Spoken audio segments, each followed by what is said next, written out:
Hello and welcome to another pen video from me, Penultimate Dave. So I have here another inks comparison video, and this is the KWZ Inks Comparison number 1. So I think with that, let's swap up some of these inks. So I get a lot of questions on how I do these ink videos. So I decided I would add this to the front of each of the ink videos.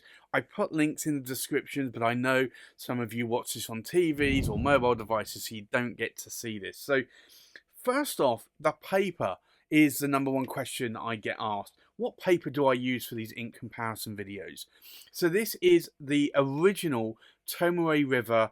This is 52 GSM, and it is the white, not the cream, the white. Where possible, I try to go for the white because the cream can actually change the color of the ink just a little bit. So this is Tomoe River 52 GSM in the white. A lot of people get confused as well because I have what looks to be a grid on this page, and it's actually an Oxford Optik pad. These are the pads that I actually use when I'm writing my writing samples for pen reviews or in my currently ink. So they have these little squares up here. I just use that because it's a good guide for me when I put this very thin sheet of Tomoe River over. I can actually see squares, so it helps me write a little bit sort of straight on the page. Not always, but sometimes it does. The other thing that I also have is I have a bottle of water, plain water, and I dip my nib in here. So for consistency, I use the same fountain pen, or I guess it's not a fountain pen, it's using a fountain pen nib though. This is a 3D printed pen from William Shakour in the UK. So he prints this material 3D, and it has a number 8 size Bock nib which I can unscrew, and you can see there. So it is just a dip pen holder for a number 8 size Bock nib, and the idea is I want to have consistency with the writing sample. So I use this, I dip it in the ink, I write, and then I will dip it in here and I will rinse the nib off several times and I will dry it, and then at that point I will then go on to do the next ink swatch and the next writing sample. So there you have it. That's how I do my ink swatches. So I just wanted to show you that here. Now on to the ink comparison video.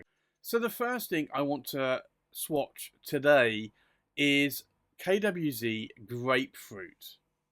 So we'll do an ink swatch. Now this is an ink that I have actually used a lot of. I really do like this beautiful grapefruit colour, and I have to say I have used about half a bottle.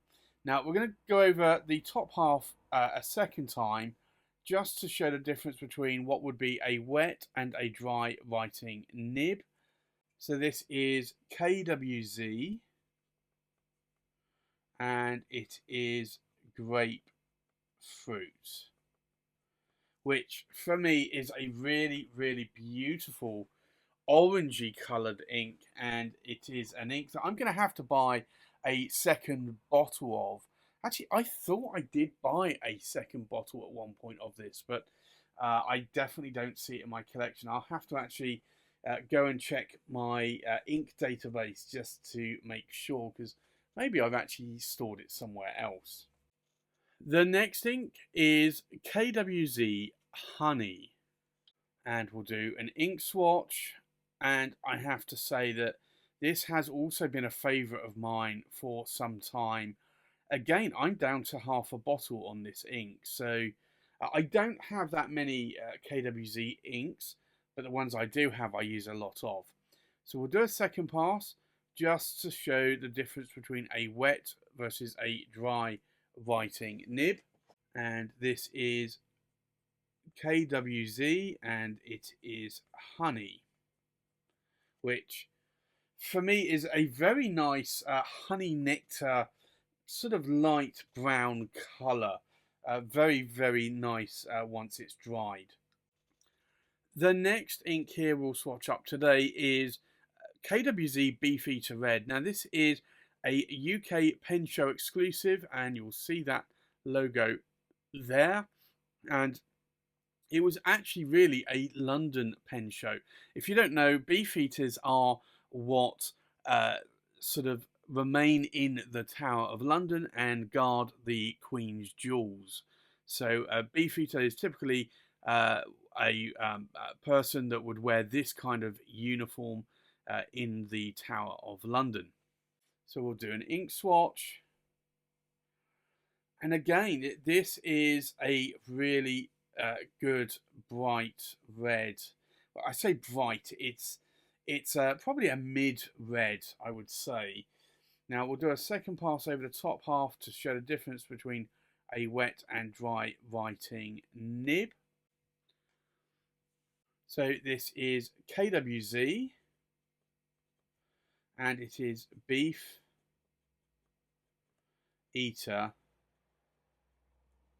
Red, which has become very quickly a favourite red ink of mine. I am using that a lot. I do actually have 4 bottles of that now, so that is a beautiful ink. And I might even have to get 1 or 2 more bottles when I visit the next pen show. And the last ink here in this ink comparison is KWZ Gummiberry. So we'll do an ink swatch. And if you've been watching my currently inked videos, you will have noticed that I have had this inked up a lot in the past. It is a beautiful purple.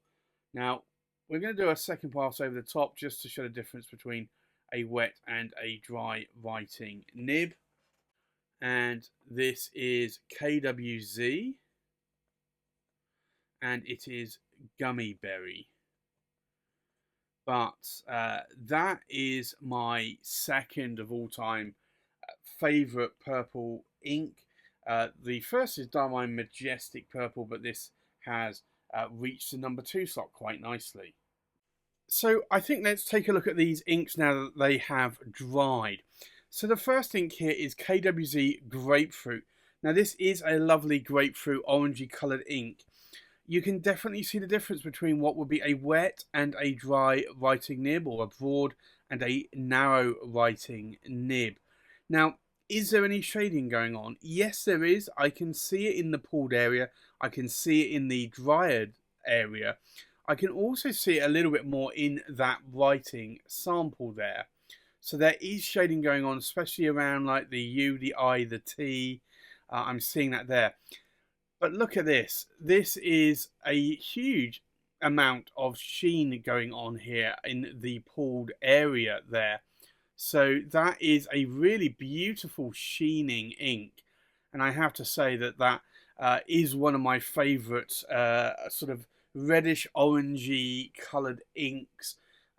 Grapefruit from KWZ is an ink that I do keep going back to. Do I actually see a lot of sheen in the writing samples? Typically, no, I do not.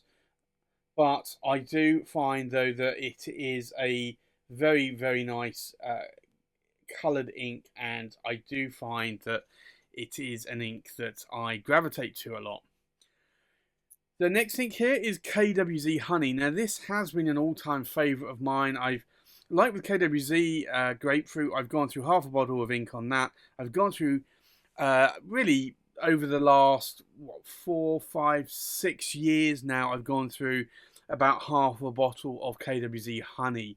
Now that's not a lot in terms of some of the bottles of ink that I go through, but you can see maybe why I like this. It's a very honey amber nectar type colour.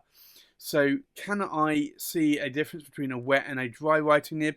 Yes, I can a little bit. There are pooled areas here. The drier writing is a little bit more sort of a honey nectar, lighter colour, I would say. So there some shading going on. I do typically find that there is a lot of shading. You can see the difference between the KWZ and the Honey that went on a lot more wetter there. Now, in terms of sheen, is there sheen? And I'd have to say, yes, there is. there is a gold sheen again around the areas here in the pulled area. So that is a really nice coloured ink, and it is an ink that I go to a lot. I typically use it in wet writing nibs, so something like my ASC Bologna extra nibs that are super fire hose wet nibs, I will use it in that because I tend to like that colour, darker colour, a little bit more. The next thing here is KWZ Beefeater Red, and this has become one of my more favourite red inks.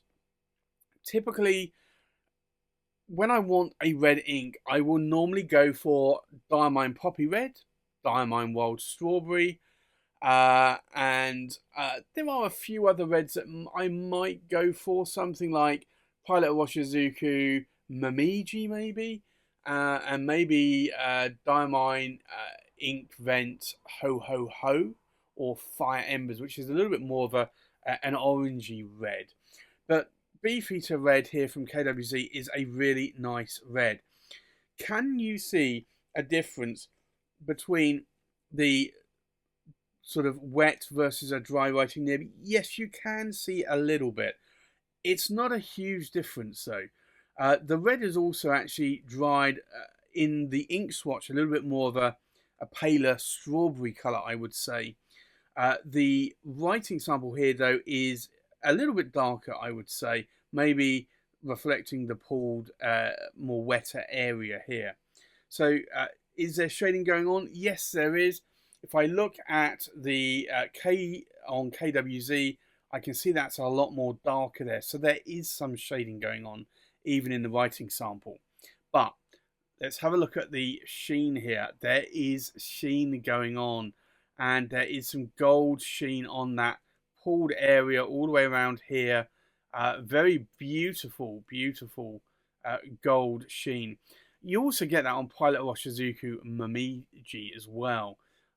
So that's an interesting fact that two red inks there that I see sheen on.